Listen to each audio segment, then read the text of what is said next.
asalaamaaleykum sama waa tim sama Adja Traiteur maa ngi leen di nuyu di leen ziar di leen laaj naka koor gi j'espère que ça s'est très bien passé di baalu ñëpp ak na ma ñëpp baal ak on est présent sur tous les réseaux sociaux merci pour tous di remercier suñu ay partenaires sponsor officiel le groupe agroalimentaire Seifa te ñu leen di présenter seen café bi 100% naturel bio neex na trop c'est à goûter tey nag cake choco vanille lañ leen defal koor gi jeex na donc ñu commencé waat def ay ndekki yu baax ñu ubbee ko tey ak cake choco vanille. Pour réaliser ko on aura besoin de farine T45 farine pâtissière 240 grammes beurre 200 grammes dañ koy seeyal mi ngi nii gis ngeen ko sucre 240 grammes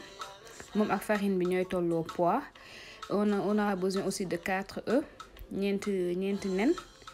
moo nekk nii poudre cacao 25 grammes ku bëgg mu wex mun nga yokk bu la neexee lait 40 ml lait liquide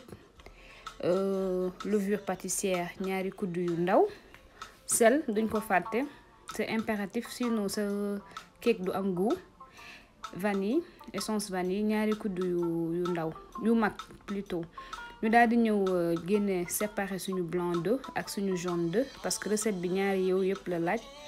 donc ñu def blanc d'œuf bi ci bool def jaune d'œuf bi ci bool à part donc ñeenti nen yëpp lañ jël séparer jaune d'œuf yi ak blanc yi donc là ñoo jël suñu sucre sotti ko ci suñu saladier ak suñu beurre fondu ñoom ñaar lañuy commencer daal leen yëngal ba mu maase maanaam ba suukar bi seey carrément gis ngeen yëngalal ba mu maase bu seeyee nga ñëw def ci sa ñeent jaune d'œuf pas ñeenti nen mais jaune d'œuf yi nga ciy sotti daal di mélanger encore su demee ba maase farine daal di ñëw dugg farine pâtissière T45 daal di ñëw def levure en même temps ñaari kuddu yu ndaw di leen fàttali en général du ngeen gis ci vidéo yi fu may layee farine yi mais dama koy lay quand même dama koy lay daal di koy sotti ci salade yi am na ñoo xamante ne bu ñuy def tuto dañ koy dugalaale ci tuto bi mais je me dis que c'est quelque chose boo xamante ni c'est général loolu moom ñëpp xam nañ ko farine dañ koy lay c'est beaucoup plus prudent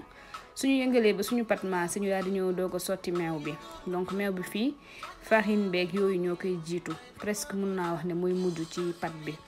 donc laa ñu yëngal bu baax ba mu maase gis ngeen suñu pat consistance bii lay am ñu daal di koy teg de côté ñëw jël suñu blanc de fii ñu séparé woon daal di koy battre ak suñu battoir ba mu nekk carrément gis ngeen day mel ni luy fuur bu demee nag ba jàpp carrément ñu daal di ñëw jël moitié bi daal di njëkk ñëw sotti ci suñu pâte mélangée doo defandoor yëpp mun nga ko diviser en 2 wala en 3 léegi nag soo ko ci defee da ngay yëngal nànk-nànk cercle nga koy yëngalee ba mu maase su maasee nga ñëw jël deuxième partie bi blanc de fii gis ngeen moom lañ jël batteur bi maanaam battoir sànq sax batteur excusez-moi batteur électrique bi lañ jël battre ko ba mu élève ba mu jóg nii daal di mel ni lu def ay furit quoi donc là ñu daal def deuxième partie bi daal di koy mélanger nank toujours cercle nga koy yëngalee comme ça day tax du wàcc gis ngeen biñ ko defee suñu pat gën a oyof léegi dañ koy ñëw diviser ko par 2 gis ngeen c'est pour daal di ñëw parfumer suñu ay pâte à cake ñu jël moitié bi man nag benn partie vanille bi moo ëpp tuuti rek ku mu neex aussi sa partie choco ëpp wala nga def ko mu tolloo mais man partie vanille bi moo ëpp tuuti donc partie bi gën a ndaw laa jël def ci sama poudre cacao daal di yëngal ba mu maase beneen partie bi nag mu ngi def ci sama essence vanille gis ngeen daal di yëngal moom tamit mu maase parce que cake choco vanille lañ wax donc ñaari saveur lañ koy def daal di yëngal ba mu maase gis ngeen mi ngi nii pare na comme je disais rek koor gi passé na nag yi day baaxee fois nga defar ko ay ndekki week-end daal def sa ndekki petit déj sucré bu am maanaa donc laa ñoo jàll ci suñu montage yu cake gis ngeen dama ñoo def benn kuddu pâte vanille benn kuddu pâte choco ku mu neex mën nga jël papier wala carton bu dëgër daal di ci lëmas papier aluminium diviser sa moule en plusieurs parties croisanté ko daal di koy créer noonu ku mu neex nga def ko par couche ku mu neex nga def ko par boule ku mu neex nga defee ko aussi moulu gâteau yi nga xamante ni forme rectangle la nga xamante ni da ngay teg couche teg couche teg couche ça dépend ku nekk yaay xool ni nga bëggee sa cake croissanté sa ay